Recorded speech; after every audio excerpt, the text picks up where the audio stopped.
আগামীকাল শুভ মহাশিবরাত্রি ব্রত। এই দিনটি শিব ভক্ত তথা সনাতন ধর্মাবলম্বীদের কাছে একটি বিশেষ তিথি। আজকের অধিবেশন থেকে শিবরাত্রির 5টি অজানা তথ্যের সঙ্গে পরিচিত হব। চ্যানেলে নতুন হলে চ্যানেলটিকে সাবস্ক্রাইব করে আমাদের সঙ্গেই থাকুন। কৃষ্ণপক্ষের 14তম রজনী হল শিবরাত্রি, কিন্তু মাঘ মাসের কৃষ্ণপক্ষের 14তম রাতেই এই মহাশিবরাত্রি ব্রত পালন করা হয়, কারণ এই রাতটি মহাদেবের সব থেকে প্রিয় রজনী বলে পুরাণ বলছে।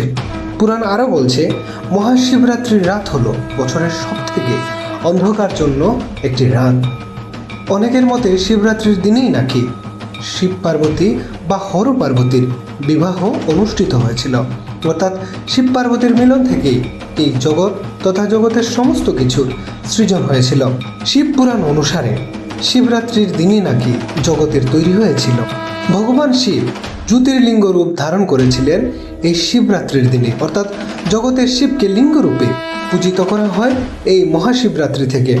এই শুভ দিনেই শিব ভক্তগণ শিবলিঙ্গে বেল, জল, ঘি, মধু, দুধ, দই প্রকরণে অভিষিক্ত করেন ভগবান শিবকে।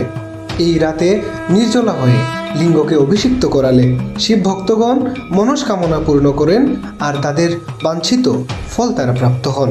শিব তার ভক্তগণের প্রতি খুবই সহজলভ্য বলে তার আরেক নাম আশুতোষ।